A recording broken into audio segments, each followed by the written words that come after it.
like that. I like that. I like that. I like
that. I like that. I like that.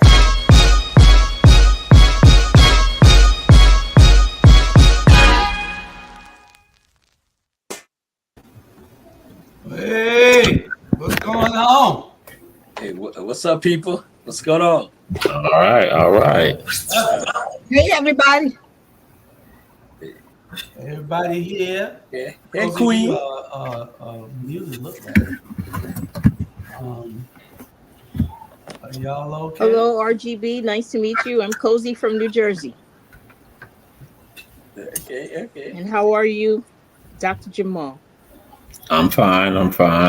Yes. Okay. You know Jamal? Jamal, doctor? No, I said, yeah. You know Jamal? Shame on you. You don't have nothing to do with Jenkins High School or nothing, do you? She understands that it's a great school. That was she said. If she could have gone there, she would have gone there. She said that intelligent. Hello, Dr. Jamal. Oh shit! I don't know who the hell she was talking about. You're funny. You're funny. How you doing out there in Texas? Man, this weather, y'all. It's hot? weather. No, we've been getting real bad thunderstorms, lightning. We just had two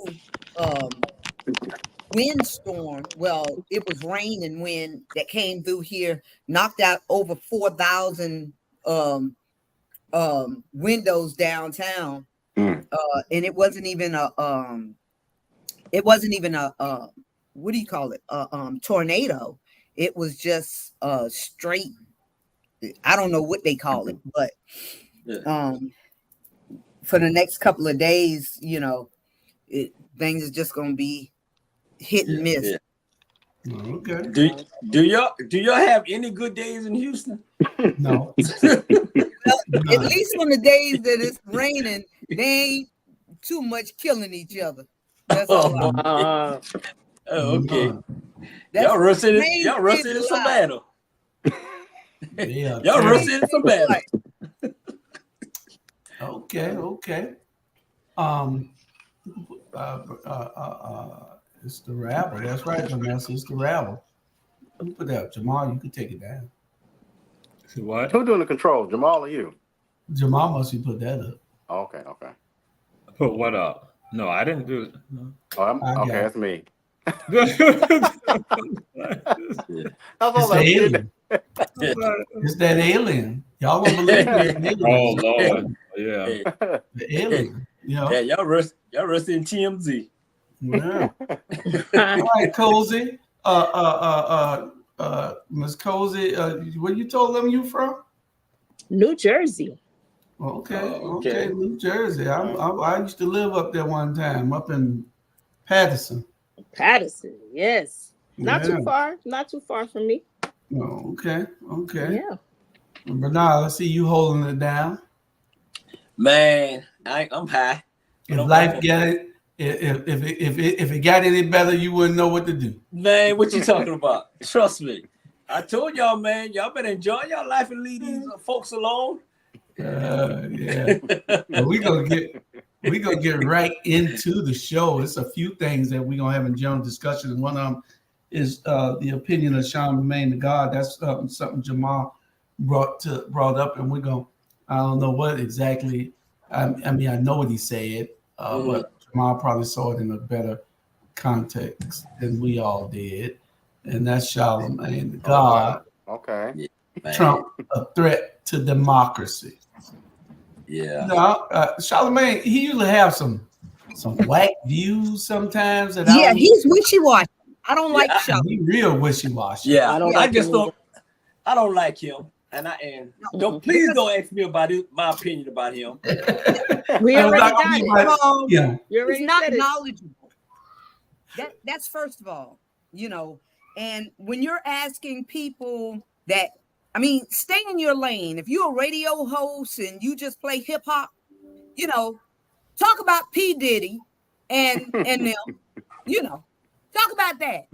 But stay out of politics because you don't know what you're talking about. But Yeah.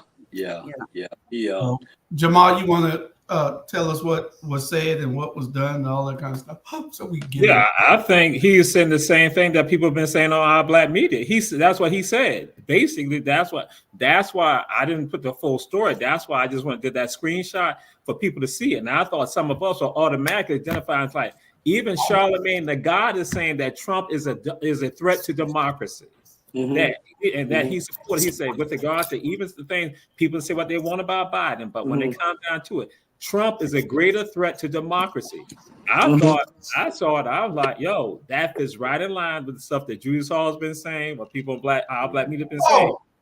We understand that. We agree with him. yeah. So I think that what we need to do here's this radio personality that's out there that has an audience. He's putting it out there. So Charlemagne is saying that by how many other people are putting it out there because again, we see just with regard to our own elections here, 2,500 people did early voting by the Tuesday before early voting is going in. So do we see anything in line by the Democratic Party with regards to trying to motivate people to get out there to vote and also understand because people are now waiting because I guess I didn't because I bet you had the agenda because but I did post some stuff that you even got Supreme Court Justice Alito. He and his wife in particular, has been in an argument with neighbors who lived in their neighborhood who said that, again, that what Trump was doing was incorrect. But his wife, again, the wife of the sitting Supreme Court Justice is basically a Trumpite supporting Trump. And then also had the flag upside down, because again, conveying all of that. And so now Alito went on Fox News and made it appear like they attacked his wife, that this has been an ongoing dispute. So, and guess what? You got two cases coming to the Supreme Court right now that the Trumpites are looking at. That is going, if the Supreme Court goes along with Trump on some of this right here, it's going to invigorate them. And you're going to need to have as many people out there possibly trying to get people to understand that Trump is a threat to democracy. So again, and they're sitting out there right now waiting for these Supreme Court cases and these conservatives and the Trumpites in particular, basically trying to say, hey, and so I'm just like saying we are in some times right now that we need to be absolutely concerned And now when I say concern about getting people out there to know what's in their best interest, because many people don't know what's in their best interest, because most of the Trumpites don't even get anything but the mere fact that they can put a pin to black folks and other people like that, then they're happy about it. But they can still be destroyed themselves. So the cry got to be out there right now. We gotta make it clear. Yeah, and you're right, Jamal. I just did something on Facebook Live. Let me tell you about this man. Donald Trump is probably the worst person that ever was in the United States. Donald Trump is a wee-wee. Donald Trump is a gutless man to society, and I met him with Hitler. I'm just being honest. And let me tell you what happened. So a media person asked Donald Trump Jr., say, what if the people on the jury say your father is guilty? You know what that fool said? He said, well, they won't be able to pick up their children from daycare. Why would you say something like that? Donald Trump and his family is a disgrace, and they are the worst thing that this country needs. And anybody, I don't agree with Charmaine with some of the stuff, but I agree with this here. If y'all put that man in office, y'all is absolutely in trouble. He already owed $434 million for this woman because of his little wee-wee. And that's the truth.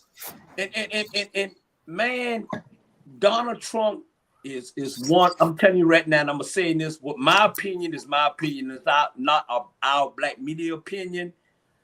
But this guy here, man, is the worst human being that I ever seen in the United States.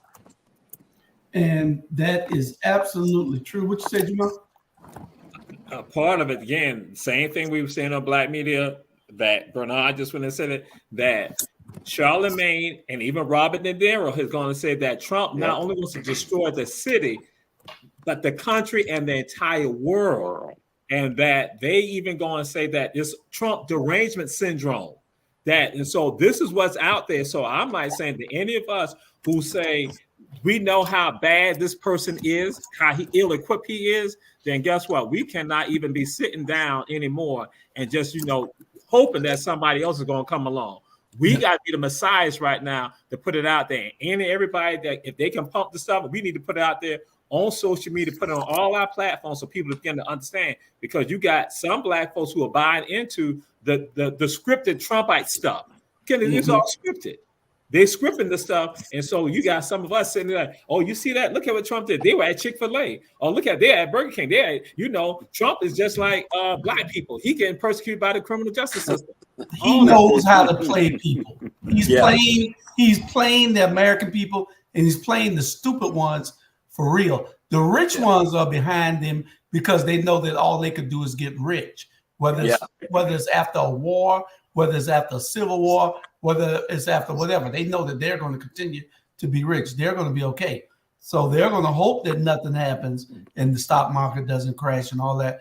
But it's true, this thing here, Christians warned us about the Antichrist for over 2,000 years. And when he shows up, they buy a Bible from him. Put his name on it. It's true, especially, what gets me though is poor white people. Poor white. Voting against Trump won't even walk in their house. Trump won't even shake their hands. Yeah. And he's with them. And they're with him. Like till the wheels fall off, they're with him. Because they won't. I guess they figure we are past them, and that they need to put us back in place and back in check. And see, if we don't all get together and understand what that means, then we had them in check and had them in place. They had to do everything every blue moon, but now they done got bold with everything they do. And if Trump is elected, believe me. The Rabble might be canceled. He said he's gonna keep TikTok, so we can be on TikTok. They gonna cancel. He already sucked me a woman. Y'all seen the video. He already sucked me a woman. Okay. Well, let's get to this. Somebody say something? Oh, let's get to this first subject, and that is why we should care about each other. And that just shows you. Listen to this story intently now. One day, a mouse noticed that the owner of the farm set a mouse trap. He told this to the chicken, sheep, and cow, but all of them answered, "The mouse trap is your problem. It has nothing to do with us." Later, a snake was caught in a mouse trap and bit the farmer's wife. The farmer, trying to heal her, made chicken soup for his wife. Afterwards, slaughtered a sheep to feed everyone who came to visit the wife. Unfortunately, the wife died, and the farmer slaughtered the cow to feed it to the guests at the funeral of his wife. All this time, the mouse watched what was happening through a hole in the wall. Always remember, if something doesn't concern you, don't directly think that this is something that will not hit you on the head. And did y'all get the analogy of that? The mouse told them, but they said, "Mr. Mouse, that's your problem." The chicken said it, the hog said it, the goat said it, and the cow said it. And certain things happen when the snake bit the farmer's wife, so that he killed the chicken. See, you think it wasn't a problem now? Okay, now the farmer for to kill you, and he fed you to his wife. Then he had to kill the goat and cow. Then he had to kill the cow. In the end, he killed the cow. See, so it's just a trickle down effect. When you think something don't affect you, it does. It affects you. That's why you can't say, "Oh, that ain't my problem." It is your problem, because if you don't do something, then eventually it's going to trickle down and help you. We're the only people that hasn't made everybody else help us. We always running to put up, "Oh, protect this here, protect this here." Every time something happens to somebody, they're putting up somebody's profile on their page. But there's never anything that they do to say, "Hey, help me." What about black people? And that's just what's say. Well, that goes back to what Dr. King said many years ago. We're all interconnected, and so what affects you is going to affect me directly and indirectly. We haven't gotten that yet, so will we ever get it? Yeah. I just say that too, man. I'm telling you right now, until we come together and take care of take care of us, and don't worry about what other people say. We already know what other people feel about us. Why we want to go with them and feel the same way? I'm like this here. We may have issues, we may have ups and downs, but I am not going to double cross the people that look like me. I'm gonna fight to the end. That's a fact. And I'm gonna go 6 feet under till I fight to the end. Stop always thinking, that they right. And I was telling, I said, look here, I was talking to this young man. I said, look here, listen what I'm trying to tell you. If I'm telling you one thing and the white man over there telling you something else and we telling you the same thing, okay, who you gonna listen to? He ain't no better than me. Yeah, right. He ain't no better than me. Yeah. So stop all that nonsense, man. We got to stick together until we survive. Because at the end of the day, behind closed doors, you know what they calling us. They call us the N-word. You know what they calling us. And then y'all got this so-called good for nothing Central Park guy, the mayor that y'all have. I mean, this guy don't care about nobody but himself and the little poop that he deal with. I'm just keeping it real, and I'm light, and I don't want us to get thrown off, so I'm just gonna go ahead and keep it real. But I'm telling you right now, y'all, if we the only one fighting for our people, then so be it. Let's keep fighting. Let's keep fighting. Cozy.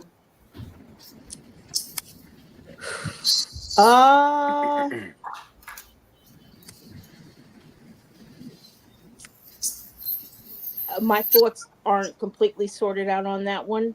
I'm a little on the fence with the whole Trump thing, but I'll stick to question number one, why we should care about each other. We absolutely should care about each other, but I think we're a little too, I'm going to use the same word I used last week, disjointed. You got the Divine Nine over there. You got the Methodist over there. You got the this over there and the that over there. We're together come Sunday morning at 11 or 12 o'clock. What happens after that during the week? We ain't even together then. True. They separated in church. Everybody thinking they're better than everybody. We're the only community that hate on each other every day continuously, all day. You know, it's not. It's widespread. I mean, some people might not think it is, and they say it's a myth. Ain't no damn myth. I see it every day. You know, it's every day, and we need to come up out of that. It's programs like this that helps educate people. It's going to take us understanding what we need, what our duties are to make sure that everybody gets an understanding of what's happening outside of their house. Because a lot of people don't care about anything past their front door, you know. And we got to get other people to be involved, care, you know. Well, watch this, y'all. When you look in our communities, how many businesses are owned by us? We don't own the hair stores. We don't own the beauty supply stores. We don't even own the liquor stores. So that should tell you right there, there's a major problem when we don't even, you know, have businesses to support our communities. We're supporting everybody else but our community. And you're absolutely correct. Before you go, Jamal, that he's absolutely correct. That is true. But you have black lending institutions that don't even market to people who want to start a business, telling them to come get a loan from me. Don't, you know, I don't understand it, how these people are still in business and they don't loan to us and we keep them in business. Go ahead, Jamal. Well, I'm going to say this now. When we say that we don't have businesses, look at we don't have the capital. They don't give us the capital. They don't loan us the capital. So that comes into play, and that's all around. But then even if somebody, not that I drink alcohol, but guess what? Black folks, just like using Savannah, for example, black folks are not able to get alcohol licenses. Restaurant, you got one restaurant on one side of the street that got a license that's owned by Caucasians. You got Indians who have liquor stores, but then on the other side, you got a black person that now opens up a restaurant and they can't get an alcohol license. That they'll stop right there, just with regards to on the civil service side. And so all this, so it's not something simple. It just ain't on us. It is other people playing. It is those other hands in there, but then it's accountability. Do we hold them accountable? But I want to share that with regards to that story, that it was a part of the story that was left out, that the farmer later had nothing else to eat. So he had trapped the Wolverine and they killed the Wolverine and ate the Wolverine, who did not want to do anything. And from the Wolverine, from the land, the skin, he then tanned it. So he made some shoes out of it. And then out the fur, he had a little hat. So I assume the farmer was a warrior. No, the farmer was a warrior. Wait a minute now. Hey, why you got to kill the Wolverine? Come on, the man. farmer did that. Wasn't me. Wasn't the that was the farmer. I want to say one thing before we move on and take a commercial break. I agree with you 100%, Jamal, and that's why I said about the black lending institutions that don't lend money to people who want to start a business. But we have to hold these people accountable. We have to hold these people accountable. If we don't hold them accountable, then there's nothing that we could say. It falls back on us. These lending institutions, and I'm gonna call it out, Carver State Bank. They should be lending more money. And I'm also gonna call out those people who you failed to call out just now. I call names when it's convenient. There you go. JB opened the pizza place, Pizza and Wings, and he applied for a license, Cool Vibes Pizza and Wings, and he was denied. But it was a convenience store across the street. They got a wine and beer license across the damn street from him. Then in the same district as him on 17, right there at 516 in Ogeechee, same district, 5th district. A whole damn liquor store opened up the other day. Yeah. But you give this man not what he wants, but you give everybody else what they want. Yeah. But who's the council person in that You neighborhood? know, your good friend. Well, You know who it is. Well, Is and it Estella? And no, You know, no, hold on. This is gonna be the one time I'm gonna defend her. It's I the ain't no residents. defending on her. It's the residents because they don't want to lift that alcohol overlay. They don't. Listen, Well, how Which about I don't agree with. How the other person did it. so the overlay stops at his place? I'm not absolutely sure, but I do know because nah. it's near Fowler Park, they don't want to lift that overlay. nah, Those nah, overlays right. might be unconstitutional. Then Nah. he probably It- needs it- a lawyer to Exactly. see. Yeah. It's a liquor store right there. As soon as you get off on Liberty City and Yeah. it's the agent on that liquor store. Mhm. That's the only liquor store out there. Come on, man. Y'all making me say stop I agree. bullshitting and taking up for these people, man. They're killing y'all in Savannah. But the They bad really thing about don't. it, Bernard, the bad thing about it is it's already a liquor store right there on that's been there for years. A big liquor store right there at Ogeechee and 52nd or whatever that is that turns in Millsby Lane. 52nd turns in right there. Yeah. Right. A block and a half down the street is where I'm talking about the new liquor store. Yeah. How It's you got all these liquor stores in liquor our stores. community, but you don't want to give the black man one? Yeah. Look, How three many within 1 liquor mile. store? Three. How many liquor store in the white community? None. How many? They don't want them in their communities. How many Asian toenail hair stuff in the white community? How many? Come on now. How many? So trust me, I tell you all the time, man. Until we stop allowing people to do us all kind of way, RG preacher, Jewish preacher, Sonya preacher, RGP, all us. Until we stop letting people treat us all kind of way, that's what they're gonna do to y'all. Exactly. Period.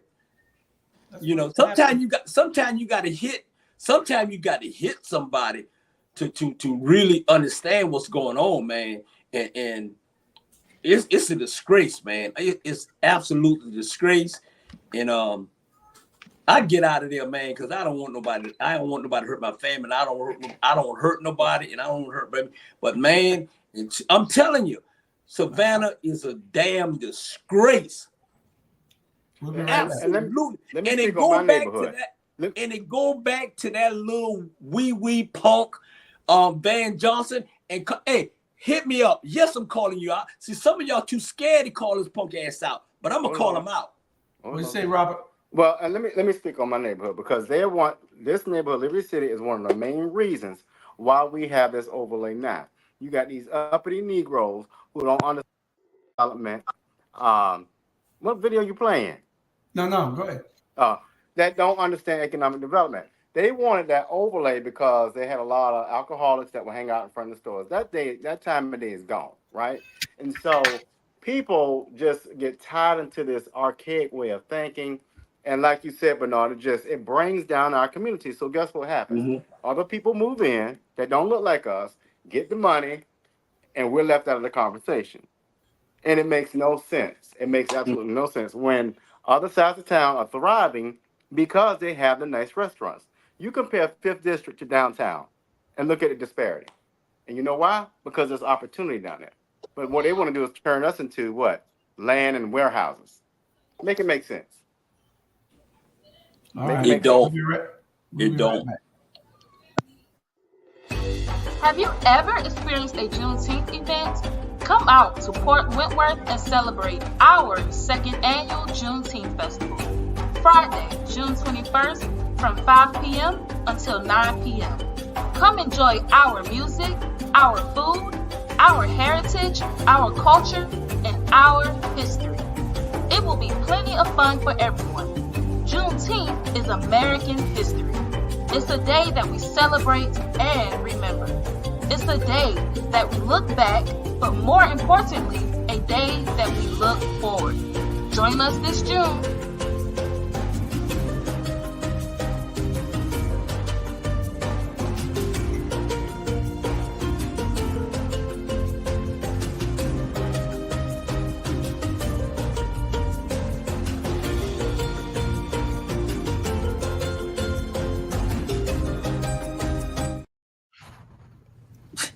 Okay, we back. What's that? Why y'all laughing? We got another video for y'all, and it's about the philosophy of life. You know, we try to touch things that makes people think on this program and educate people. So here's the philosophy. Everything changed for me when I understood this philosophy. Learn to work harder on yourself than you do on your job. That's the simple philosophy that changed my life forever starting age 25. If you work hard on your job, you can make a living, which is fine. If you work hard on yourself, you can make a fortune, which is super fine. I didn't mind working hard on my job, but things didn't seem to change that much. Then I started working hard on myself to qualify. So let me put it in a philosophical phrase now. Success is something you attract by becoming an attractive person. Success is not something you pursue. It's something you attract by becoming attractive. And the whole scope of this we call now personal development. You can have more than you've got because you can become more than you are. Those are some very powerful words. And you know, and that's what puts a bunch of us in ruts. You know, that we've become so weak these days, and I guess I can call it weak because we've been institutionalized and brainwashed that we should give up. You know, we've never had a suicide rate as high as we have it these days in the Black community. We've never had stress levels and mental conditions of this magnitude that we have today, and it's just this, the overall psyche that we've been conditioned to have now, you know. And I just think it's when you just got to have something to motivate you. You got to have people around you to motivate you. You got to have something that's going to make you want to get up every day and go. Because the opposite of life is death. And you do nothing when you're dead. So why are you gonna kill yourself? You know. Anyway, y'all go ahead. Yeah. I'll sing the praises to my Lord when I'm dead. Where's your ball going at, man? Nothing when you're dead. He ain't saying I'll sing the praises to my Lord when I'm dead. Deal with him. Hallelujah. I'll be right there in that gospel choir, that golden gospel choir of God. I'll be right there. Hallelujah. Yeah. Hey, something wrong with that young man. Hey, Something wrong with him. And that's your doctor. And that's your doctor. Yeah. Dr. Jamal. Yo, Phil.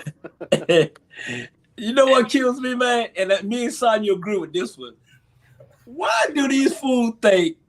See, that's how they feel about us, Black folks. They say give them a Juneteenth day, and then they'll give us a Martin Luther King day, and they'll hush.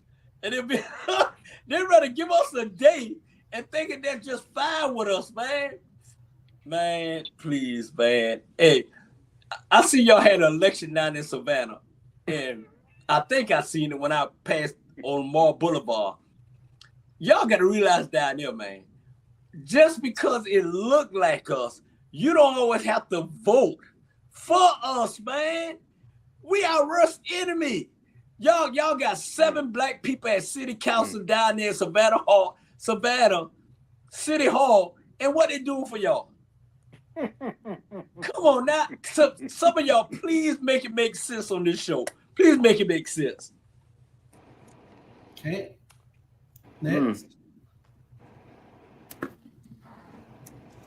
See, y'all can't make a sense. Y'all quiet.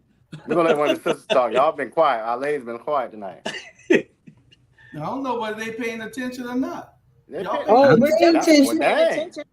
Okay. We're absolutely paying attention. It's just where do you weigh in on something respectfully? You know what I mean? Mm-hmm. I'll yield to the sister. The sister looking at TV. Look at her looking up there. I'm not looking at TV. I told y'all I have 2 computers. I have 2 monitors. Yeah. If you got a monitor up there, then your neck ought to be hurt. Son, hey, Y'all know Sonya is the first lady of first lady of our black media. She's the first lady of our black media, and we love her. But Sonya, man, we love her. We love her. We love her. All right, Robert. And if I could start there, I agree with everything he said in that quote. It just ain't that easy. I mean, you got to think about it, but now you understand what I'm talking about. Life is a complex thing, and sometimes words put into a sentence makes people feel really good, but it don't always work like that. People have real life issues. People have loved ones that unexpectedly take a left turn, and you don't know what to do. People have things that happen catastrophically, and you don't know what to do. The reason why we have a higher mental health rate is because in the past, our elders didn't deal with it. You just go pat yourself on the back and go figure it out. And so what I'm saying is we've got to do a better job of love, compassion, and being a community instead of hurt, rumors, and putting people through hell. And until we get there, our community will continue to go at a higher rate, and our young ones are just going to suffer. It makes no sense to me that a child under the age of 25, around that age, feels like they're going to injure themselves. And we have that now. And so I think we've got to really take a deep look at ourselves, number one, but two, at the next person. Because we love to quote scripture, but God also said, love thy neighbor as thyself, but we don't do a damn good job of that at all. Nope.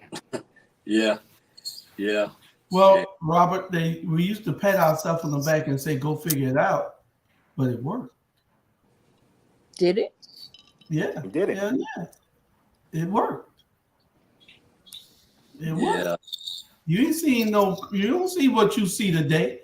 It is, we're in a different stratosphere today than we was back then. And back then, you say, go work it out. You ain't had no other choice. Now you got choices. You can go lay down over here and feel depressed. You can go lay down over here and make somebody feel sorry for you. So get your ass up and goddamn make it work. That's what you're supposed to do every day. I understand that some people can't because their coping mechanisms ain't like everybody. We're not all wired the same. Correct. I understand all that. Correct. But most of us we just want to be in that rut. We want to be. Now I ain't saying everybody. I got a bunch of friends with some mental problems that I like to just sit down and talk to and help out whenever I can. I'm one of them. I'm just saying that you got to say, what's the alternative? Should I just feel stressed out? Should I feel suicidal? Or should I just get my ass up and make it work? You know, I don't see nothing. I don't know nothing that's going to make me kill myself. Not a damn thing. Then you are blessed. After I get through killing myself, I can't fix nothing on this side. Then you are blessed. Yeah. That's something I've been fighting my entire life. Is that correct? So, absolutely. Let them talk, y'all.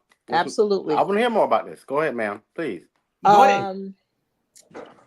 Was diagnosed in 2002 with just depression. And they said, you know, ma'am, this is a little bit beyond postpartum because I delivered in 2001. And I didn't take it seriously because, you know, I had my husband the ex-husband pointing at me saying this and this one is that and da-da-da-da-da. All it was So, of course, you reject that. Things I've heard my mom say all my life. Things I've heard my dad say all my life. Finally, in 2009, well, no, let me stay with 2002. The marriage therapist, going back between the two of us, right? Took off her glasses, threw down her clipboard, and she got on her knees and held me by my knees. And she said, Lori, you are sick. Tomorrow, doctor. Tomorrow, medicine. And I'm thinking, that can't be me. I'm always happy, blah, blah, blah, blah. And until I read it for myself, what depression really looks like, clinical depression, I scored 100. Hopelessness, where you pull away from activities that you normally enjoy. And it's not all the time. It's like a battery. I try to explain that to people. You have your plus side, which is mania. You have your negative side, which is depression. You know, from 1 to 10, that's kind of what I share with people that I get, you know, kind of deeply involved with, and I trust them enough to handle my illness in case I have a crisis. I said, if you see me acting a little cattywampus and the pendulum is really going way over there or way over there, just quietly ask me, what number are you at? What number are you? You know, depression can come from anything. You could fall on a ladder at work, something goes awry in here, and the depression switch will go off, right? I believe in my case, it was definitely through hereditary, not just me, but I would say the majority of foundational Black Americans whose loved ones survived that transatlantic experience and witnessed some of the most horrible things to happen to another human being. You don't think that trauma is not trapped in our DNA? You don't think so? People say, Laura, you look like your dad. You have his freckles. My sister say, Laura, you have daddy's hands. I said, I do. But I have his trauma too. I have our grandfather's trauma too. I don't have alcoholism, but I have something else that's going on inside that, unfortunately, I believe some of it is passed down. Actually, it's a fact, maybe not with me, but depression, mental illness, high blood pressure, all of those things, a lot of them are hereditary. So when you say there's nothing in my life, you know, that will make me want to commit suicide, consider yourself blessed. It's a fight for me every day. Every day. And guess what? I'll land right there. But you still here. Yeah. I am. Yeah. I am. So that's what that is. That's patting you on the back and telling you go figure it out. Yeah. Because I mean, we don't have no other choice but to be strong. Yeah. If we can't change nothing if we're not here. If you're not in the fight, you can't change it. If you don't vote, you don't count. It's engagement and involvement. If you don't be involved in life, and like I said, some people, they have that diagnosis. Some people are just mental wild. Now, I'm gonna tell you and I understand exactly what you say, because you ever roll down the street and it's a truck passing you, be wondering, man, I wonder whether I survive that truck smash into my car. Y'all ever thought that? Okay. I have, you know, and I be wanting to get over to the other side. You know, that's a mental thing. But, you know, I don't let it get to me to where I want to say, I'm going to try it. Yeah. You know what I'm saying? I want to see whether I survive this truck crashing into me. You know, so I understand. But like I said, it is voluminous now. There's so many people claiming it because that's the only way that they can cope. And I don't think that that's a good thing. It might be the water, it might be the food, it might be a whole lot of things, but I don't think that you're suffering from the trauma of your ancestors. I don't think so. Well, I think it is. I disagree. I think it is. I'm a doctor. I play a doctor on TV. I think it is. I think it is. I disagree. And that counts. That counts. Dr. Jewett. I think it's. I think it's. We got a lot of doctors. It's in the things that we intake. Absorb. No. Yeah. You know, I really do. I think that those may be triggers to set it off. But does anyone else agree with him that mental illness is not transferred through our genes? I want to say this. I do. I agree with you in saying that mental illness is transferred through our genes. Yes, it is. Mm-hmm. Mm-hmm. Just like alcoholism. I mean, it may not say that, you know, because this parent had alcoholism, let's say, that their children will automatically have it. No, but they have the marker. Yeah. They have that marker. And it might take one moment, one incident, one car accident to shift and throw that bitch into gear, and boom, there it is, head on. Yeah. My mother smoked, TV. and nobody in my family, none of her kids do. My mother, my father suffered from schizo type disease, but illness, but it didn't affect any of the kids, and that's direct bloodline. Yeah. I mean, if you're saying that it skipped and it came all the way from the Civil War and hit you, then I mean, it could happen. I mean, I can't discount anything. But what I'm saying is that we have to be strong and not let anything eat us up. And I've been through the fire. I've been through it where I thought about saying, what if I wasn't here? But I knew that wasn't a good alternative. Yeah. Right. Yeah. I haven't done it because I feel it's selfish. Why should I leave my children and my sisters with that? And also, I checked with my life insurance policy; they won't cover it. Yeah. But I would have been out of a long time ago. I ain't getting none of that. Yeah, you strong. Yeah, I think all us go through a lot of stuff. And Miss TV, I met you on Big Day Scolding, and we have a blast on there and everything. We do. I would have never imagined what you just said. Oh yeah. Right. And I believe you Every because day. of there. And it's like people don't realize you go through things in life. Prime example. Y'all know, been married for 40 years. All right, I'm married for 40 years. Okay. I'm laying by a woman for 40 years, and all of a sudden that woman done left and gone to heaven. And now I'm out here 61 years old, and I'm like, damn, what I'm gonna do? You know what I'm saying? And y'all don't realize just because you see people smiling, just because you see people walking, just because you see people looking good, man, all that shit don't matter if you know that person. Nope. The number one problem in our Black community is mental health. The number two problem in our Black community is suicide. The number three Black in our community is us killing each other. That's it. I think the number one problem is pride. It's pride. There you go. Touchdown. And always expecting some outside entity to fix it.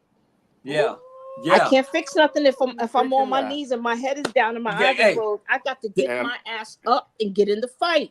There you go. There you go. You right. There you go. There you We go. want to Jesus everything away, and we have to realize that the Creator or God or the universe or whomever gave us that, and they also gave us science.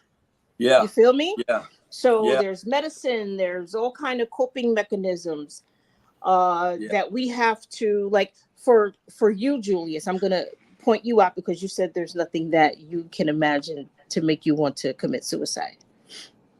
When you deal with stress, when you deal with high anxiety, if I go into a supermarket, which is rare, that's an immediate panic attack, right? Mm-hmm. I have to employ mechanisms to help me cope. I have to I got to pick up this. I got to grab this. You already have those things already in place. You could just call on it to protect you. I have to go look for them to employ them. I got to do 10 seconds. I got to step back and go into the car and regroup. You know what I mean? Mm-hmm. Doesn't mean I'm a failure. Doesn't mean I don't still have value. I realize all of those things. But Julius, it's not easy out here. All of you, I'm sorry. It's not easy out here. Mm-hmm. And I ride around beautiful Savannah, and I see so many of us not just homeless, but disabled, diseased.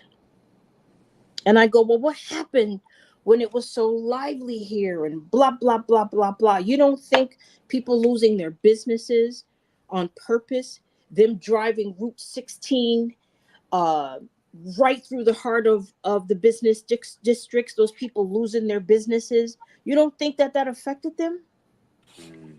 You don't think people ride down the street and uncle owned this and auntie owned that? And now it's I don't want to be disrespectful, but now it's a beauty supply store. I'll leave it right there. You feel me? Where they really don't even want you in there. Yeah. So it goes deep. Mental illness is it's Well, deep. it's real. Yeah, it's It really real. is deep, and we It's have to real. take I it do have to tell seriously. you that I do relate to some of the things that you said about, particularly counting the 10. I count the 15 for Charlie, for Robert, for Sandra, because they get on my nerves so bad that I got. Bernard, you See got this to joker? Hey, you're right, man. I'm telling you right now, and I'm gonna say something that y'all I ain't never said before. I'm gonna say something. Every time I come to Savannah, Georgia, and it's true. Every time I come to Savannah, Georgia, I be crying. I cry because it's not the city that I left. And when I'm coming back in Marietta, Georgia, at my place, I'm happy. Not bad know where you live. Huh? Not Yeah, bad. in Marietta, you know what I'm saying? And so y'all can come get me, but I got, hey, trust me, I got little white folks, they got guns. But anyway. Call panic.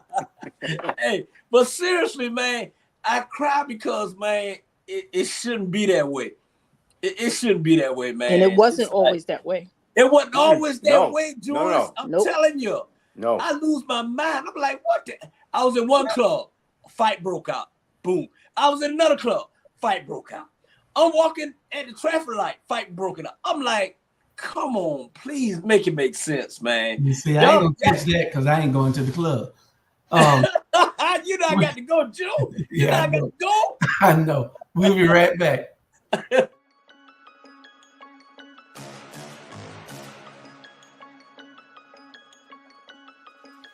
Hello, I'm Richard Coleman, and I'm running for the office of Sheriff of Chatham County. And when I'm elected, I promise to inspect what I expect. Chatham County, it's time for a change, and that change is me, Richard Coleman.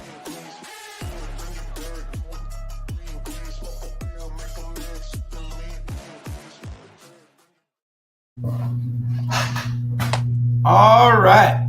Yeah. Trouble coming in the door. I can hear the garage. Yeah. Uh-oh. You got to act right now. I know it. I met that young man, Coleman. He's a pretty good guy. I don't know his background, but I met him when I was at Connor Temple Baptist Church. And he was there. Oh, okay. So okay. I don't know, man. Y'all got everybody that look like y'all in leadership, and y'all still having a problem. Well, and I'll say that you said something very key. Benny, when we had a Benny Mitchell around here, all rise, Mr. Charlie Brown. All when right. we had people like Benny Mitchell, Two Mr. Brown, let me finish this Mr. Brown. Come here, now. No, y'all go ahead and finish the conversation because I don't want the little general to put a mute on. You ain't got to do me like that and say all kind of mean things about me. Go ahead, get on out the way. But what I was saying. But I guess I can take it because I'm the one who said you gotta have alligator skin and elephant hide. There you go. But again, you don't have to insult me, and you know what that's. do you mean? Blame Ivan Cohen because he told me to test you. He said, "See whether Charlie really got it." So blame Ivan Cohen. Ivan Cohen told me to do that last week. But Mr. Brown, what were you saying, RGB? When we had people like Reverend Mitchell, who wasn't afraid to stand alone, who would fight for the community, you had us who hated him for fighting for us. Yeah. You don't have, and that's why I think when he passed, I think that was a very clear-cut difference. We no longer have folk that's going to advocate for our community in the right way. Well, we do. We got Alicia and Bernetta and Keisha, but that day is gone where people actually care about the community. People care about their pockets and their clout. That ain't gonna uplift the community. You get money from these developers to take over our communities, our historic communities, when we couldn't go other places. It blows my mind how ignorant we have become, how much of a slave we have become to the master again. It's crazy to me. Yeah, you're right. And one thing about it is Benny Mitchell, he's everything to me. And he was at Piedmont Hospital, and he called. He said, "Hey," his wife called me and said, "Benny need to see you." So I went to Piedmont Hospital and I seen him. We sat down and talked for 2 hours. When I left, they called me the next day and said he was gone. So I'm the last person that he talked to before he left. he was just giving me advice like, hey, I'm proud of you, blah, blah, blah, this and that. Mm-hmm. And that ain't gonna never happen again. No. No. And let me, Mr. Brown, let me say this here. Lil Benny, let me tell you something. Lil Benny told me, Bernard. We talked about 2 years ago. A very influential person in Savannah told Lil Benny, ain't nothing here. You might as well get the hell on. Yeah. Real talk. Real talk. Yeah. I'm not gonna tell you who said it. Very influential person. So what that tells you something. So y'all two are exactly right. Mr. Brown, they were saying this is not the city they left. They came back. Oh no. They thought they were Nightmare on Elm Street. I came in a little bit late, but the only thing I want to say about Benny Mitchell, you know, he was a fusionaire and he thought about the MLK, and he is one of the originators of that. So it is a void left after his absence, and a lot of things have changed since he left because he was on the, I guess, on the front running of civil rights on a lot of areas and stuff. Right. And it is a void. But again, hello, boys. As always, my trademark coming in. And I can see ladies tonight. And Easy, I can see you still with us. You decided to join us again. I had a little chapter last week, but that's okay. Sometimes when you don't get appreciated, they don't.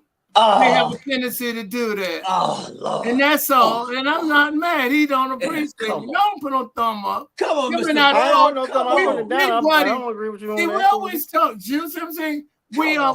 Juice and I always. Come on, Mr. Brown. Juice and I always. Come on, Brown. Why you always crying? And I always get in these crying. Julius and I've been getting in these bouts for the last 5 years before y'all ever came on the show. Yeah, it was just the two of us. So you should be used to it. I was, but I'm not crying. I'm just saying I don't appreciate him doing that. And then when I leave, he can shut up about me. I look at the show. I better look at his show, and he just cut me the ribbon. Come on, and I don't treat people that way. I demand him to tell me he's apologized to that part because he was wrong to that part. Mr. Brown. He talked behind my back. See, but now how you communicated with me, that's what I was doing to him. But he muted me. Mr. Brown, you were 6'8" and Richard Honor for this. And you rode the bit for 4 years. That ain't our problem. 6'8" and ride the bit for 4 years at Richard Honor, that ain't our problem. Yeah, he got some real he got some problems, Cozy. Mr. Brown. He got trauma. He got bad trauma. I'm learning. Taking notes. Hey, Mr. Brown, we love you, man. We love you. It's all good. It's gonna be all right. Yeah. I guess when you're in the Rat Pack, you get away with it. I guess. Y'all can come on continue with the show. That's okay. Mr. Brown, no, guess what? They can't go all night long. They can't do no. Come on. All night long. Say something to Robert before we all go. Right. Robert, and I hear you when you talk about what Benny Mitchell did and what his impact on the community. But I want to also let you know that you what you do in the community. Even though it's not recognized now, people will recognize it later because you're passionate about developing your community. You're passionate about preserving your community. You're passionate about people. So it might not show now, but just keep striking the stone, and it will. Well, what we do here every day, people will probably be saying, "Man, you know where that started at? Man, that started right there on our black media with those guys that, later on, we're the only ones doing anything like this. Who else doing something like this? I mean, and being on a serious note to care about people." Yeah.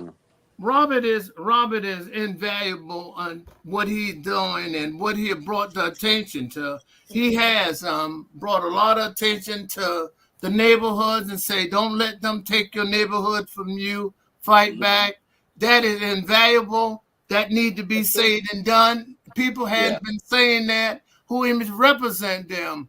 It's not because he wanted the position. He was sick and tired of sick what was happening in the 5th district where he lived at. He was living proof of it.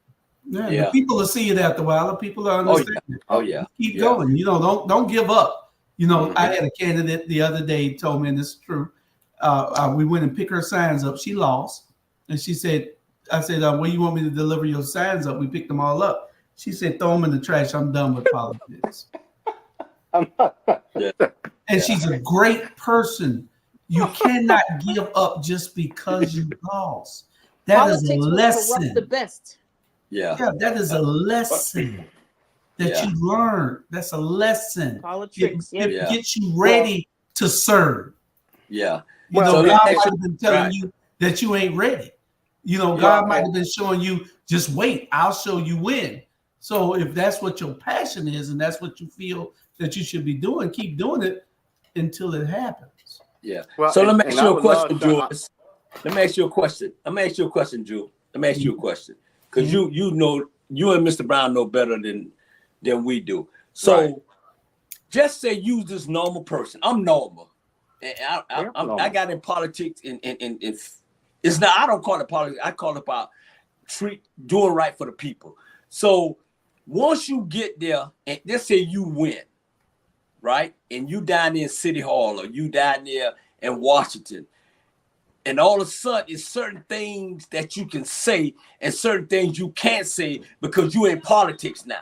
And because you supposed to be this so-called leader and you can't cuss nobody out because you doing this. All they're doing is putting a Band-Aid. Hey, baby girl. What's up, Ron? All right. And this is my daughter, Brown. Boo-Boo. I just came from the pool. Okay. All you doing is putting a Band-Aid on your mouth because you can't say what you really want to say. And one thing I'm not going to do, I ain't going to put a Band-Aid on my mouth. I'm going to cuss your ass out. I'm going to tell you like it is at the end of the day. So by being in office, do you think it hurt you or help you? Well, it's all according to who you are. And then Mr. Brown can go. It's all according to who you are. Because if you're going for the people, then nobody can put a Band-Aid across your mouth. They can't put nothing across your mouth because you're going to speak truth to power. But if you're going for yourself, then they can Band-Aid you your whole head up because it's all about money. Go ahead, Mr. Brown. I think you've got an interesting subject. A lot of times, just because the person who holds a seat, that ain't the power lies. The person who behind the scene, who pulled the string and tell that person how to react and how to do things, that's where the power lies in that person. Sometimes you don't have to get in politics to be in that office. Behind the scene, you can make the greatest difference because you control that person, and that person will control that area or district. Okay. So I'm gonna ask you a question too. I ain't trying to get personal on y'all, and I ain't trying to put y'all on the spot. Yeah. So y'all tell me, and y'all work and y'all bust y'all ass off 4 years ago to get this man in office, and then he turned against y'all. So y'all tell me what happened to him, Van Johnson.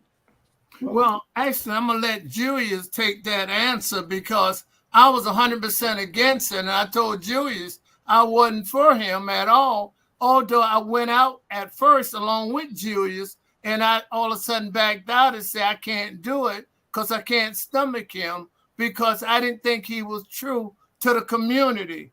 And Julius wanted to believe, I assume, but he can explain better than I can about Julius. I was against it. Yeah, he was. And since he was with me every day, I talked him into I say, I'm not buying you lunch today, Charlie, unless you go with me to help Van. So why you had to say about food? So we remember that time we even met him one time. Remember in front of the courthouse right by his office at the county. His commission, yeah. And we met him there, and Charlie didn't even want to go. But I said, Charlie, I just got to go back and pick up something from him and pick up a check. No, pick up a check. Yeah. That's what you went so he came out, and he couldn't believe Charlie was in the car because he knew Charlie didn't like it. But Charlie was right there holding the sign in the Highlands and everything else. And when you get in, power can corrupt you. You know, when you have absolute power in a certain position, the mayor of Savannah has absolute power. When you have power, it can corrupt you. So, you know, and it's not a criminal corrupt. It's a what you call it, Charlie, a civil corrupt. Sandra, you should be chiming in. You get compromised. Chiming in, Sandra. What he does. I did. I said. Oh, go ahead, Sandra. You want to say something? Go ahead, babe. Go ahead, Sandra. What I said is that he never changed. He was the same asshole he was before y'all held the sign. I told you this before I left. You did. Yeah. Oh, okay. You did. I promise you. You and Charlie Brown were two of the people. No, it was two other people. You had to commit Victor, but I never could change Victor mind. And Pam Oglesby. And Bernetta. Bernetta got quiet. But I couldn't change your mind. You said who he was and what he was going to do, and Bernetta you told me Victor told me who he was and what he was going to do, and you and Victor were exactly right. Yeah, there you go. Hey, my sister asked me the other day. I ain't gonna call one of my sister name, and she said Van called her and say, "Why your brother always on me? What's his problem? What's his problem? What's his problem?" Right? So she said, well, why you don't like him? Why? I like, man, I cut the conversation because she's so pro Van in so many ways. So I left it alone, and I said, let me tell you something right now. If he know my number, he know all that. Just tell him to ask me. So now when somebody go to another person and ask him why, then you know damn well that person ain't no good. There you go. Well, you know he wrong. Drop some mic. Let me offer this. It's dropped. It's dropped. That's a drop the mic moment. Because that's part of what we talked about earlier. That's what's different. But let me say this here. Sometimes too, people can't separate the person from the politician. You gotta be able to do that. Because there's some people I like as a person, but I don't like their policy. But if I'm your friend, I like you, that don't mean I'm gonna vote for you either. That's the problem we got down here in this city. You think just cause it ain't happening in my house or happening to me or my people, that it ain't gonna it don't affect us. No. You got to start thinking about the neighbor. What it look like I'm sitting up here eating and my neighbor hungry? But I'm in charge. What kind of dumbass shit? Excuse me, y'all. What is that about? And that's what we got down at City Hall. You got these so-called wannabe black folk who in power, knowing doggone well your people can't even get a liquor license, but what y'all do, keep denying them. Come on now. Well, one of the things that if you to look at, you have to look at history. If you to look at the first district, that would have show you the history. And that's one of the things I was concerned about. You know, he had no history in the first district. West Savannah, like a third world country, and it never really changed. And now he's saying, what I want to do is take and run your whole entire city. Allow me to do this. And a lot of people came across, they love him to death. I guess he is appealing, but I kept saying to people, look at the first district. Yeah, absolutely. And I'm gonna tell y'all, then I'm gonna hush. This is what I want our black media to do, man. Y'all get a camera and y'all go talk to the people in Savannah, Georgia. I talk to the people in Savannah, Georgia, and they're gonna tell you what's going on. I'm telling you right now. And they're going to open them out. And the first thing going to say, you know, I'm going to tell you this, but don't put it on camera. I'm going to tell you this, but don't call my name. I'm going to tell you this here. Boom. And those people that telling you is telling the damn truth. Well, Bernard, and then we can go to another subject. I know exactly what you're all on. We can do what we can to stop some of the bleeding now, the hemorrhaging. But we have to get ready for 3 years from now. Whoever going to lead Savannah, we need to get them and get their ear and hear what's going on.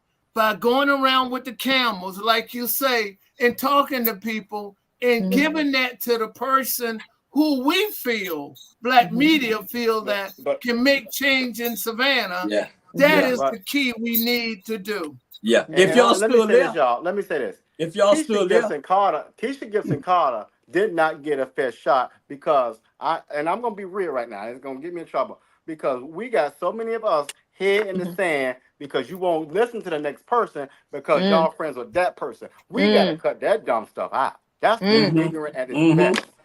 Yeah. Robert, that's why it's called politics. About that next person right there. Robert, that's why it's called politics. Robert, that's why it's called politics. Yeah. Well, we got this. It's what you're saying. It's why it's called politics, Robert. I get what you're saying. Yeah. The person know that person, and they know that person. Yeah. It's nothing we can do about that, because that's the creature of politics. You just gotta get a candidate and do the research, like Bernard say, and you bring that candidate in. Say, this is what the people are saying. This is what we want you to try to implement.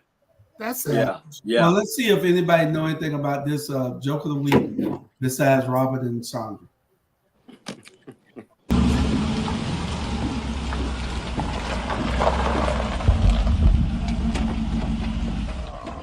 What's wrong with you?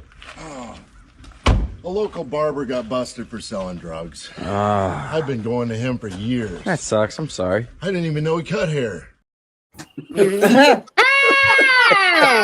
That's everybody in Savannah. That's everybody in Savannah. That's all that nasty. I didn't even What know That's catchy. I'll take offense to that. I thought y'all was like that. That's catchy. He didn't even know the guy cut hair. That's Jamar. That's Jamar. Shit. We didn't know he cut hair. Good one. There you go. There you go. The second joke of the week.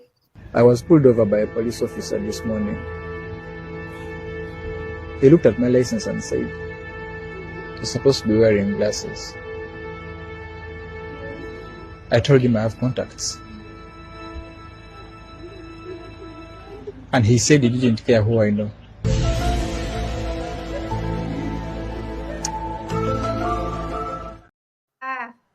That's the one for Charlie. That went over my head. Who you do? The police officer. No, the police officer pulled him over. He gave the police officer his license. Police officer looked at his license and said, "You supposed to be wearing glasses." He said, "I got contacts." The police officer told him, "I don't care who you know." All right. That still went over my head, but I got it. It went over my head. Yeah. Hey, you know what? You know what? If all us on this show was running for office in Savannah, Georgia, we all will lose. You know why? Yeah. You know why we will lose? Because we're not willing to compromise ourselves. There you go. And we ain't taking brown people bags, and we ain't selling out our people. Period. Yeah. That's why. Mm-hmm. Mm-hmm.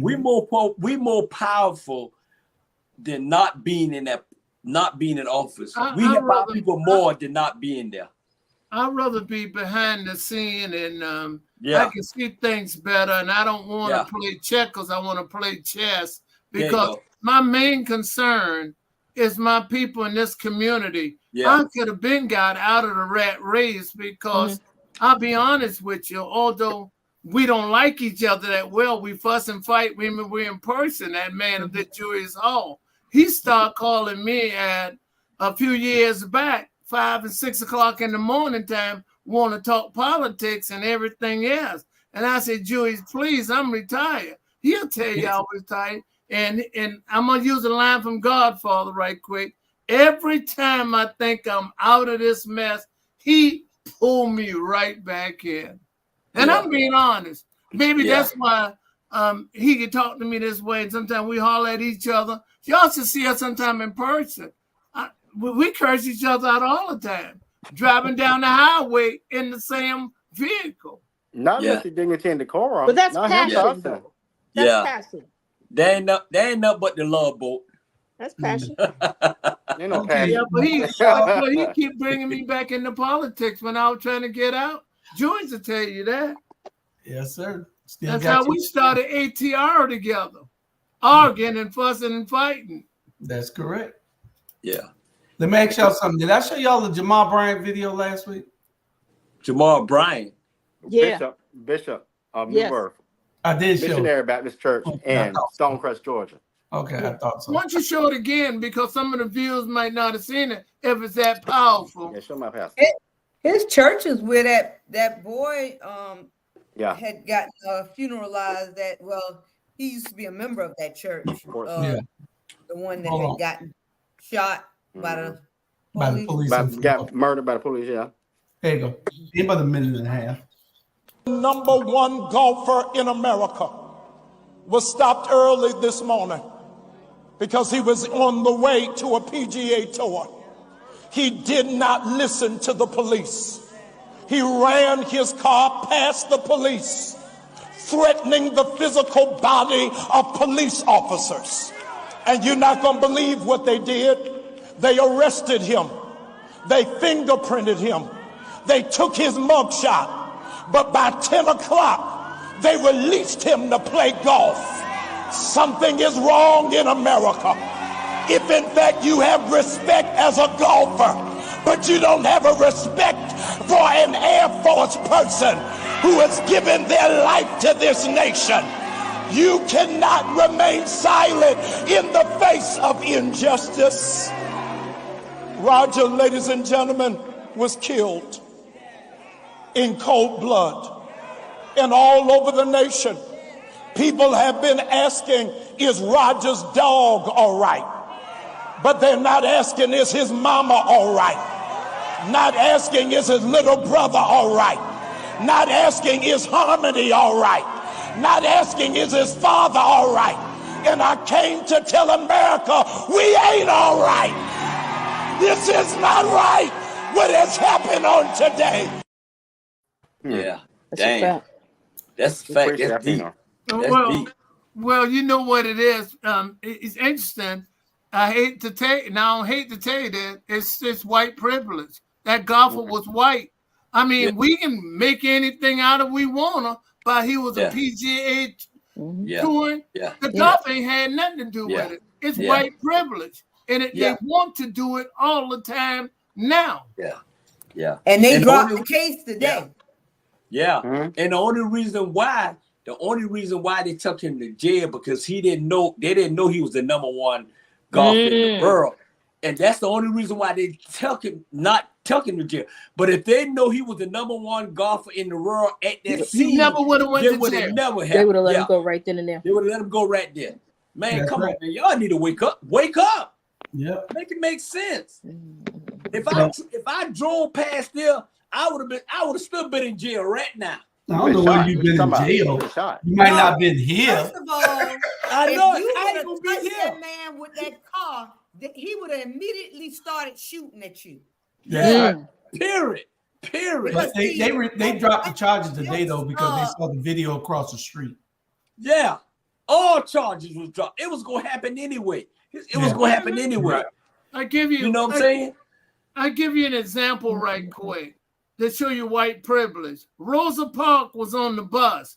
The white man saw her sitting there. He came by her, say, I want this seat, move. And she refused to move.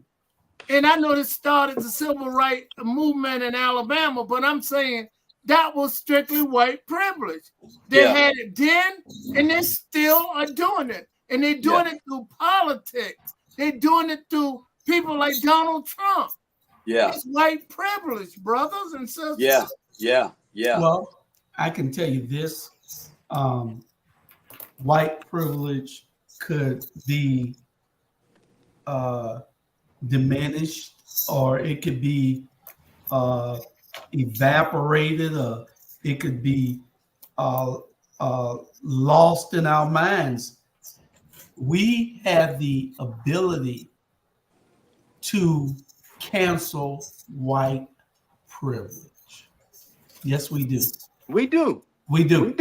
Because our unity, if we all stood up and did what we supposed to do, game over. You wouldn't even see white privilege. I can show you a prime example on a minor level. Look at Ben Crump. Oh, Lord. Look at Ben Crump. Mm-hmm. When Ben Crump take and sue somebody, he take an army with him. They got to listen to him. Ain't no, how many cases you seen him lose? He takes an army with him. That's that's their guy. If he takes 2 or 3 of y'all, they ain't gonna pay him a damn bit of attention. But when you take an army with you, see, our problem is there is no unity. There you go. There you None. go. There you go. But we ain't gonna stand up when they done beat Cozy TV down, when they beat Cozy down on Victor Drive because she stopped to look at a building and holding up traffic, and they done got you out of the car and you got belligerent with them and they beat you down. We ain't coming to help you. You see what I'm saying? So, but when Ben Crump come, we all coming to help you. And here comes the check, though. But there's really no victory in that. They just write him a check and keep the family quiet. But let me offer this. If y'all look at the movie Malcolm X, I'll never forget the scene where Malcolm took the whole nation with him to see Brother Johnson. Yes. That's what we got to start doing. Yes. But we can't do that. That's too much power for one man. When I'm talking man, when I tell you. He said. Yeah. But we can't do that. And I want to ask y'all this question. Why can't we do that? I think this is still... Well, because the CIA was set up to neutralize any threat of any Messiah. I think this is so powerful and so interesting because divided, you fall. You know, you fall. You know what's interesting is when I tell a candidate, I say, if you're going to run, I want you to always carry at least Jewish notice 4 or 5 people with you. Yeah. And I said the reason you want to do that is that when people see you, they see you got influence and they think everyone like you. Robert, I think I told you that. Yeah. Really care. You know, they don't like me. Yeah, I did. Whether you win or not, but what I'm saying, that is about if we are so divided, we will fall. If we stick together, we will be strong. We can't fight off a lot of people, but if Bernard and I are back to back, our chances will be a little bit better. Me by myself or he by himself, I'll probably help them beat him up. Yeah. Hey, but you know, nobody got the joke. Yeah, but you got to realize too, right now, and I always tell people, I say our black media, Jules Hall, Charlie Brown, the founder and everything, but I'm telling you right now, y'all don't realize this. If y'all go on TikTok, and I've been on there, if y'all don't realize, y'all are very powerful. Our black media network. It's the only thing that they can look to say they're right. We ain't gonna sugarcoat shit. We boom, boom, boom. You know what I'm saying? And until people embrace us, because they try not to embrace us because we telling the truth. How many times you ask me, 10 people that you can get to say, oh, I love them because they tell the truth. Man, they'll say, I don't love them because they're talking this and doing that. Trust me, at the end of the day, until they knock on your door, until they say your son have been killed by a policeman, your daughter have been raped by this, your dog have been cut, and I'm a true story. This man cut my nephew dog neck off. Whoa. And the dog came and bled to death. And nobody did nothing about it. A dog, y'all, cut the dog's neck off. I can show you the picture.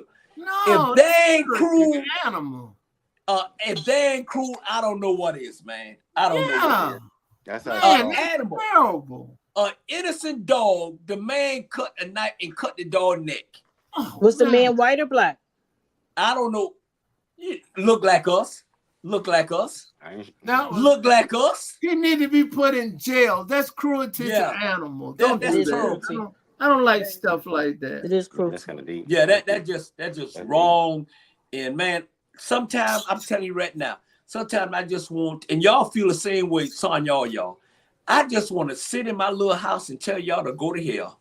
Baby, what? Can I say this for a minute? Sandra, I know you're not saying too much, but your beauty is untouched by the late evening. I do want you to know that. I've seen you before. I don't know what it is. What's that glow? I've seen you before, but this is the best I've seen you in a long time. Lord. And it's not a put down, it's a compliment. I want you to know that. You look very attractive. I want you to know. Thank you. Now she finna go to the bar. Don't do my friend like that.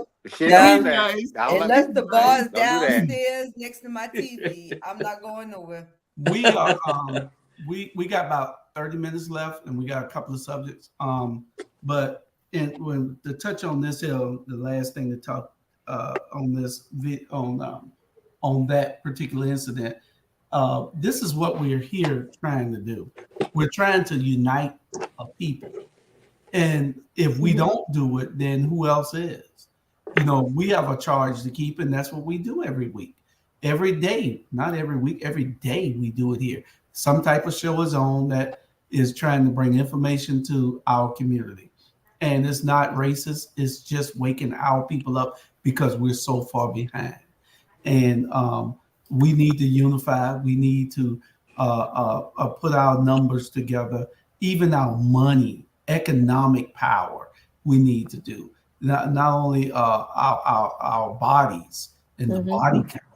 We need to put our monies together. Correct. We need to put our minds together.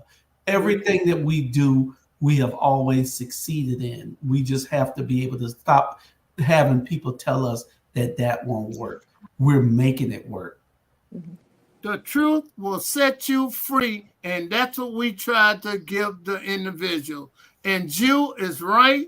And as always, why do community fail? Why do individuals fail? Two key reasons: lack of information and lack of knowledge. The mind is like a parachute. It only works when it's open. Keep what you need and let the rest go. And Julia, you speak the truth. Everything but about me at times, but I'll talk to you in private about that. I knew that was coming. There you go. There you go. There you go, your boy, y'all. I knew that was coming. We're gonna get to the two videos. I got a couple of other jokes of the day, but if I could get to them, I'll play them in. But I wanted to discuss these two videos here. One, they both a minute and 15.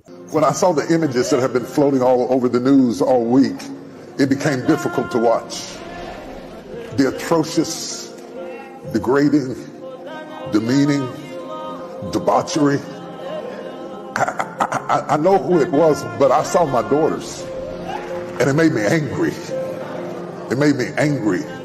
And I thought, if it affected me like that as a man, how much more is that image a trigger for women who have been through that, who are currently going through that, who are in the middle of that, who feel trapped? Something you need to understand.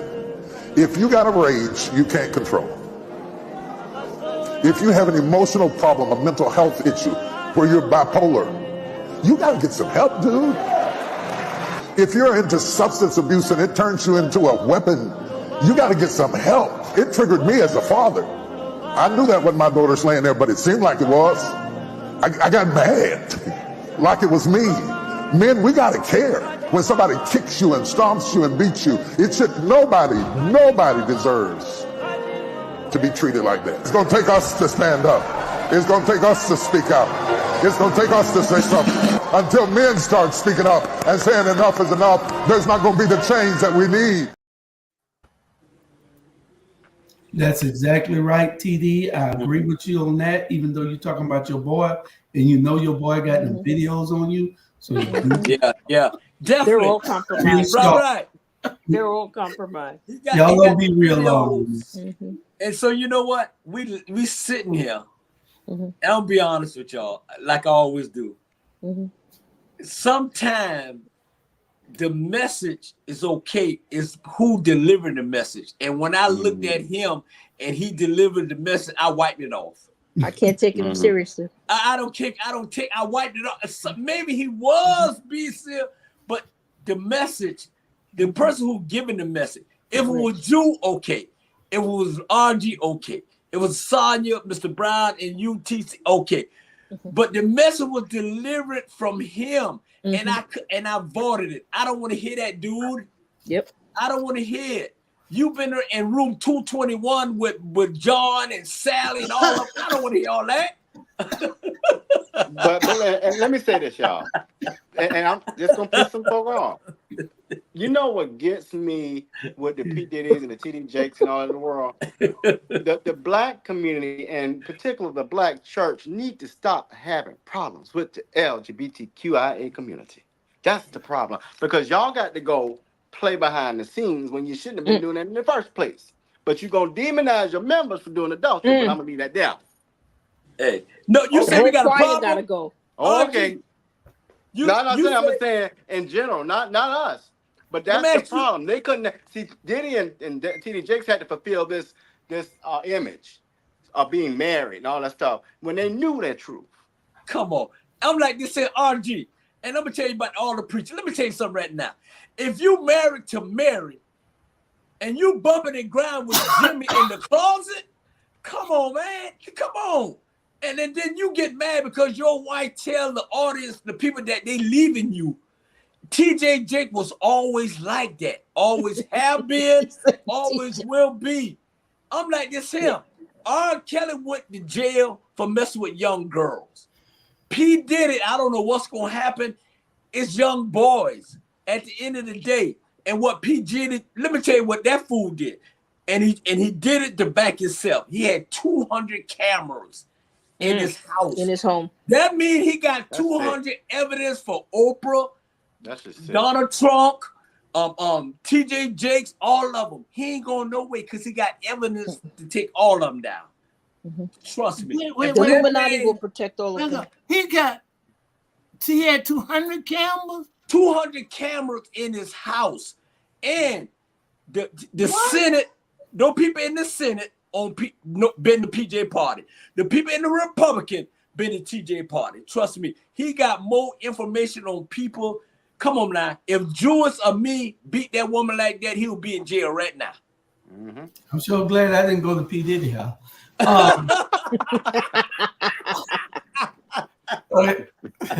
Y'all who didn't comment can comment after y'all hear this.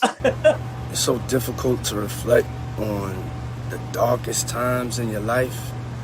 Sometimes you got to do that. I was fucked up. I mean, I hit rock bottom, but I make no excuses. My behavior on that video is inexcusable. I take full responsibility for my actions in that video. I'm disgusted. I was disgusted then when I did it. I'm disgusted now. I went and I sought out professional help. I had to go into therapy, going to rehab. Had to ask God for his mercy and grace.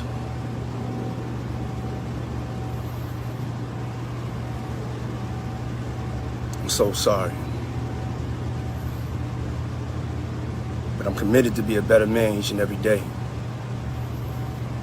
I'm not asking for forgiveness. I'm truly sorry. Negro, shut up. I ain't seen a damn tear come out his eyes. Nah. He lying. You see that shit? He trying to cover us up. That Negro did it. That nigga don't have no Negro have no kind of. Come on, man. Really? Come on, man. Nah. Dude, you ain't dropping tears. You stress out. You know what I'm saying? And at the end of the day, man, please, you thank God in heaven, God, Heavenly Father, that wasn't my daughter. Thank you, Jesus. Let me say this. Let me offer this, please. I don't agree, and I think what he did was atrocious and terrible. And I don't know where I am with his apology. But I want us to be cautious about how we judge, because how many of us do the same thing every day through words, through hurting other people, through rumors, through things like that. So be mindful as we judge and we want to, do all of that. Wait. What do RG. we do? Hold on. What do we do? What do we do? No. RG, wait a minute now. I'm just No, saying. you wait a minute. I can't believe you sitting here and say some shit like that when that man. But you didn't listen to what I said. That's how I know you didn't listen. Thing of judging him. That Negro is wrong, and for you to I said it was wrong. You did not listen to what I said. Come on, man, brother, please. You didn't listen to what I said. You got Let him to say it, Mark. Clear it up, please. I clear said it up. I started with. I thought it was atrocious. You want to listen or you gonna talk? No, I'm gonna listen. I thought it was atrocious, terrible, and just evil. I don't know where I stand with his apology. That's how I started. Yeah. What you mean you don't know where you stand? At the end of the day, you can look at I don't like it, what he did. Listen. I don't like the shit he did. Okay, look in that man's eyes. Look in that man's eyes. No, hold on, Drew. Look in that man's eyes. He didn't drop a damn tear. Yeah. I don't like what he did. That was real. We ain't got a long time. Okay, I'm gonna go. He was reading that shit from up. If you look at him, he reading what he wrote up there, RG. And I'm gonna address that part in a minute. Somebody wrote that script for him. I'm gonna address that part in a minute. Yeah, somebody wrote that. Cozy, you had something you want to say? I had a moment. I was agreeing with Bernard. Somebody clearly wrote that. You could tell when something is not organic from in here. Somebody wrote that, but I'm moving on. It's on you. I said 2 weeks ago when he made the video, we don't forgive you. Okay. All right. Charlie Brown.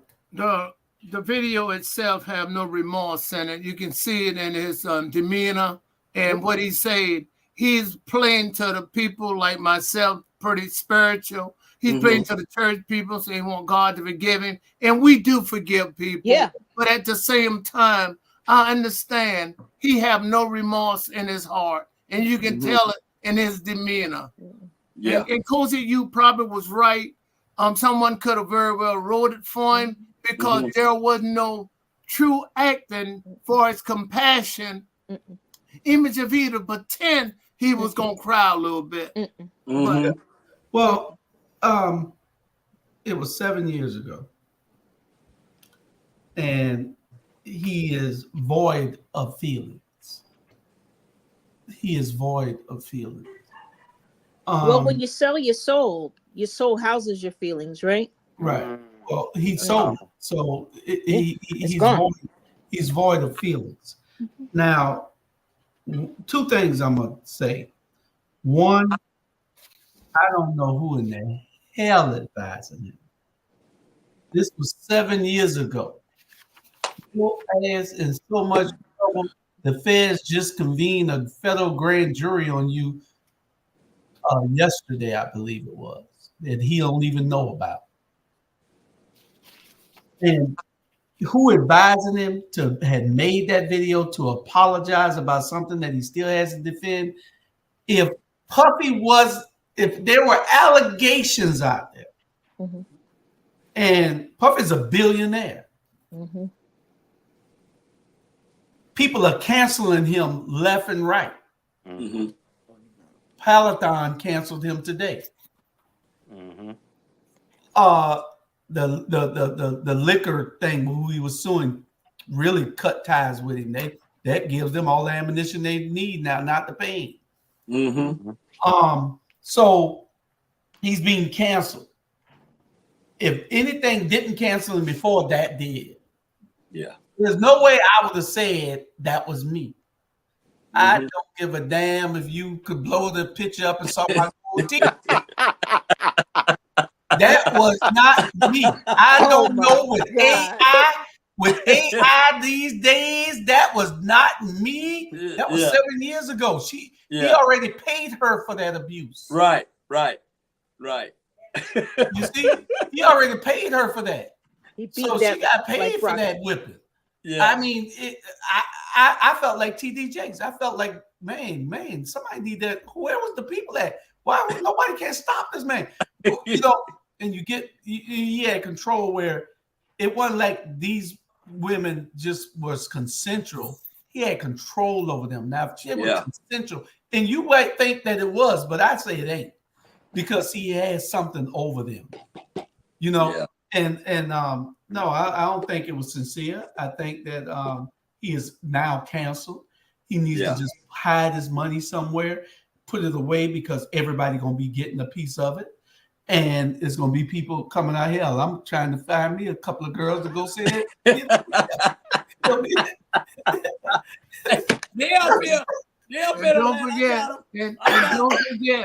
Don't forget them 200 camels. I go 200 take them down for him. I go take them down for him and say he never had not one single camel up there. Not one. That's right. How much you want for that? How much you want for that? TJ Jakes had those. TJ J had on some thongs, man. And one of Be those. quiet, but now I can't deal with you. Swallowed up. No. Swallow. Y'all let Bernard tell the truth. They say TJ Jake was a power bottom. I didn't know. Y'all need to stop it. I didn't even know it was a word. Stop. I had no idea somebody can be a power bottom. A power bottom. Yeah. That's the first time I ever heard that term. Chandra, stop. Chandra, you're in charge. Hey, man, y'all know for a fact, if any black person say something about you anyway like that, y'all know it's the truth. Because you probably done made that person mad. Y'all know it's the truth. This little boy here should have been named P. Diddy instead of Johnny. This little boy here name should have been P. Diddy instead of Johnny. A teacher once asks the kids in class, "What do you want to be when you grow up?" A student named Mike said, "I want to be an engineer. I want to build things." The teacher said, "That's great. Hope you achieve it." Another student named Dave said, "I want to be a doctor. I want to help the people who are sick." The teacher said, "That's just wonderful. I hope that you succeed in this." Little Johnny, a legendary student, says, "I want to be a billionaire when I grow up. And then I will go to the most expensive clubs, take the best bitch, give her a Ferrari worth over $1 million, an apartment in Copacabana, a mansion in Paris, a jet to travel through Europe, an infinite Visa card, and make love to her 3 times a day." The teacher, shocked, not believing and not knowing answer of the child, decides not to give importance to what he said, and then continues the lesson by asking the calm and polite student named Susan, "And what about you, Susan?" Susan hilariously replied, "I want to be Johnny's bitch." Huh. Well, that's colorful language. Wow. Y'all see what Johnny said he wanted to give, right? Johnny wanted to give all those things that Puffy give him. Surprise, surprise, surprise. Puffy crazy though. Puffy told Cat Williams he gave him $50 million to let him screw him. Hey, 50 million. crazy. Man, that dude. Hey, that dude, man. A lot of people ain't gay. A lot of people ain't gay, but damn, that makes I know it. People doing You turn your head.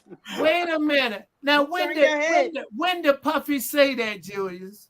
Cat Williams told you on the special. Yeah. I did not know that. Why they didn't call me? I want to know about Mr. Brown, you Trust are me. in time out completely for the rest of the night. Yeah. And y'all know who turned Puff Daddy $50 out? million?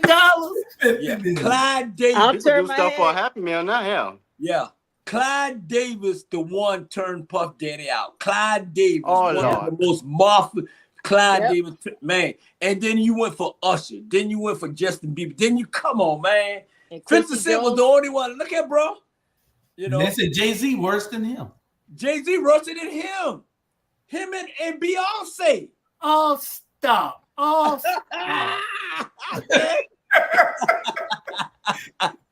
And you know who rushed in all of them? Van Johnson. No. Julius, Something else. Julius, you said $50 million? Y'all said anything what you want to call me what you want. I don't care. All night long? All night and all day. He put you all that long, Mr. Brown. He was Bernard. Better be careful with that. All day too. With that. He didn't want you. $50 million. He could have went to a psychiatrist and let it. Ass up, face down. 50 million. Now we're just having fun, but you know, it's pretty powerful stuff, and who might have turned him out and everything, and those techniques. He didn't learn them all by himself. Other powerful people. Oh yeah. Oh If yeah. you do this, it will make you the most powerful person. Yeah. Yeah. You know, in the world. The president got power, but you have more power than the president. Yeah. Yeah. Yeah. So, yeah, I was having fun. We all know that. And I'll be honest with you, and Julius know my saying for to come now. I make money. Money never made me at all. There you go. There you go. Julius, please bring my money tomorrow to me. Okay? He owed me some money. I owe you 50 million too. Yeah, that's You gonna right. do them like P. Diddy? Hey, P. Diddy gonna give us 60 million if he say all night long. He ain't gonna stay 2 minutes with me. Y'all. I don't roll. Just to be clear, Bernard was talking about Van Johnson, the movie star, the guy who Right. Yeah, Van Johnson movie star. Off of Family Matters. Right. Did get him. Yes. I heard that. Yeah, Puff did get him off of with Urkel. Yeah. Puff did That get person. The father that played the police officer on Urkel. I heard he did some crime. Dan Bell Johnson. I heard he something like did that. some crime. Yeah. Yeah. So here we go with joke of the day before we go. Jesus, Moses, elderly looking gentlemen were golfing. Moses steps up. Hits a terrible shot. Heads for the pond. Moses runs up. Water parts. Bounces across the bottom up onto the green. Jesus says, "Fine shot, Moses." Jesus steps up. Terrible shot. Heads for the pond. Sits on the water. Jesus walks across the water. Stands, chips the ball up onto the green. Moses says, "You too, Jesus, fine shot." The elderly looking gentleman has just taken this all in. He steps up, hits the worst shot of the three. Goes about 40 yards. Huge wind gust. Pushes the ball all the way into the pond. Sinks to the bottom. Big carp comes up, leaps the water. A minute later, apex 3 feet with a ball in its mouth. Starling comes out of the woods, grabs the ball right at the apex, flies 325 yards down the fairway, drops the ball onto the green. Squirrel comes out of the woods, nudges the ball into the cup for a hole-in-one. Jesus turns, says, "Nice shot, Dad." Oh, wow. That didn't go over my head. Wow. Dude, that's not a good joke. Get that one, Charlie? Yeah, don't play me. You know, I got that. Hole in one. I do have to leave early tonight. God used everything. It was good. Everything. God used everything. The squirrel, the carp out of the water, the wind. He used everything to get his ball down in the hole in one. He's a good shot, Dad. That's a good one.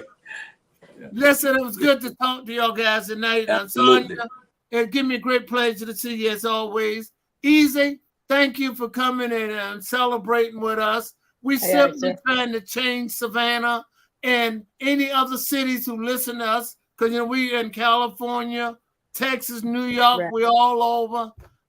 Again, our views are, we try to be truthful, and the truth will set you free. Right. Robert, good night. Bernard, Good night, to see you. safe. You make black look good, Bernard. I want you to know that. Not Well, only you black, your clothes are black. You make black really good. Well, thank you, P. Diddy. Thank you. All right. Oh, no. Oh, serious. As always, if possible, tomorrow, can you swing by? I need that money, because money make me and I don't make money when it comes to you. But good night. Thank you, guys. Take care of yourself. All right, y'all be safe. Good night, sir. You be safe. Dropping in. Appreciate it. And we'll see y'all next week. Definitely. same time, same back channel. Y'all don't forget to But we're watch still Saturday. episodes. I mean, there's a couple of other videos, but we hold them to next week. We're going to be talking to the church a whole lot because we feel like the church has an obligation to do some things in the community that they're not doing. And we want to make sure that we can get the church on board. It takes pressure. It takes people talking about them. It takes people advocating for cause for people to listen. And that's what we're going to be doing here on this particular platform. So if you don't want to talk about the church, then I advise you not to show up that week. And you preach it to all your preaching, tell them they need to be watching. It's a new group of pastors that's about to start up, and those pastors will be advocating for the people. These pastors these days, all they advocate is for the bank account. Oh my Lord. So we're and I'm talking about 95% of y'all pastors out there. Y'all advocate for the bank account only. Y'all don't care nothing about the congregation. You don't care nothing about the people. And if you got a problem with that, you're free to come on this show and tell us why we are wrong or why I am wrong, because I'm the one that's saying it. You're free to come on this show or any of our shows and tell us why I am wrong, because we see what you're doing and it's nothing. Nothing. Nothing. They ain't doing There's nothing. no reason why the first district of Savannah should still be in the condition that it's in. Oh yeah, they got the mayor There's no elected. reason. You know, Yeah, you're right. Quick question: where is the first district? West Savannah. West Savannah. West All Savannah. West Savannah. It looked the same for what, 40 years or more? 50 years. Yeah, 42. Yeah. Shit. Ain't no change. But we got the cemetery done. Let me hush. Yeah. And that's the weeping time. Oh, I forgot. Let's get these last comments because we got a few minutes. Let's get these last comments. Diane Douse Brown, hello. I love y'all because black media tells the truth. We appreciate you, dear. Abuse is not an anger management issue. Abuse is about control. That's right. That's right. Yeah. That's When right. young boys or girls is pedophile behavior. It is a crime. Yeah. Well, I agree and I disagree to some degree. We'll get into that another day, because seriously, we make laws over here that were not laws even in the Quran or the Bible. Hell, they marrying at 10 years old over in some countries. The fathers are giving the daughters away at 10 and 11 and 12 years old. Yeah. Wow. We made laws. They used to do that here in this country. And we make laws that because all the laws change because of how they feel. Correct. So it's everybody. So we can't go condemning what somebody else does in another country. Correct. Because Americans it's unlawful here in America, And no, you'll be when we're so brainwashed and we're thinking, the Bible tells you one thing, and if you believe in the Bible, it tells you what to do. And that's what it said. I've never seen anything in the Bible about an age. And that's what a Muslim person had to tell me that. Because they have 5, 6, 7, 8 wives. Right. That's a crime in America. Not in Utah. Not in Utah. That's right. It's legal there. Right. You're right, but not in Utah. Not in Utah. They can have as many as they want. Yeah. But anyway, that's a show that we'll do on that, and we'll put all the stuff behind it and bring it all up, because Little House on Prayer was a true story. Yes. Y'all can play with it if you want. Little House on Prayer was, and they were married at 13. Yeah. Yeah. You're right. I guess P. Diddy does. He could end up in prison like R. Kelly. P. Diddy is going to prison. The federal grand jury is convened. I believe it was today or yesterday that they convened a federal grand jury. There's nothing P. Diddy can do to get around. He has too many witnesses, and the feds don't play. They have, the Fed is almost like the internet. They're undefeated. Yeah, we barely beat them. Like Bernard said, when they come, they're like, what? Yeah. So if They're they like, locking them up, so why not? So what y'all waiting on not locking Donald Trump up? He should be in jail. We talked about that. That's true too. But that's white privilege. White privilege. There you go, white privilege. But we got to be able to say we need to do something about black privilege. But when the feds come, they're like, what, Bernard? Shit. They're at lunches. They're at lunches. Ain't no sense in you. They already know what time it is. You say that they're like ants. Yeah. They're like, hey, that's right. They already know. Ants. Yeah. When the fed come knocking on your door, man, just go get in there. About 2 minutes, Brother Rufus. Just go get in their car. Yeah. They already know what time it is. Sir. And that's what it is. And so Julius, that was not me. That was my evil twin. That was Ivan Cohen. All night long, like Gerald told. But we're gonna get these last ones. He not only should be canceled, he needs to be under the prison, waiting on the murder charges for Kim Porter Craig, Tupac. Yes. And I believe that he killed all. Yes. Yeah. Yes. See, because all these people died mysteriously, and there's no reason for all these people. And it just don't add up, Puffy. I mean, you might be a victim of circumstances. Yeah. But you cause your own demise by continuing to live a lifestyle that you should have controlled. If you controlled that lifestyle, nobody would be saying anything. But like I say, it comes to the light once every now. Yeah. Well, you know what they say? There are no natural deaths in Hollywood. That's correct. Jamal say, I'm not showing up. Showing up for what? Oh, for next week. Not next week. Yeah. You better still up to talk about them pastors, because them pastors, he ain't coming. They ain't gonna bother with you. Anyway, right. Anyway, we don't hide. Don't hide. Yeah, don't hide. I told you, I'm gonna call them out. All of them. So when y'all get some good stuff and y'all see it on the church, we're gonna talk about it. Ain't that we're anti-religious or anti-Christian or anti-anything. I know that there's a God. I wouldn't be here if there wasn't. And you don't have any more claim to God than me. I don't care what religion you claim. Say that again. So you can say what you want, but we will expose you. You can say whatever you want to say. I don't give a damn. I touch my anointing and do my prophet no harm. I'm the prophet. And we Wolverine, Joe. We Wolverine. All right, here we go. We'll see y'all tomorrow for 2 or 3 shows, Friday for 2 or 3 shows, and Saturday for 2 or 3 shows. And we appreciate y'all watching. We appreciate y'all tuning in, and we love you. Keep watching. Keep sharing. There you go. Hey, love y'all.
Like this.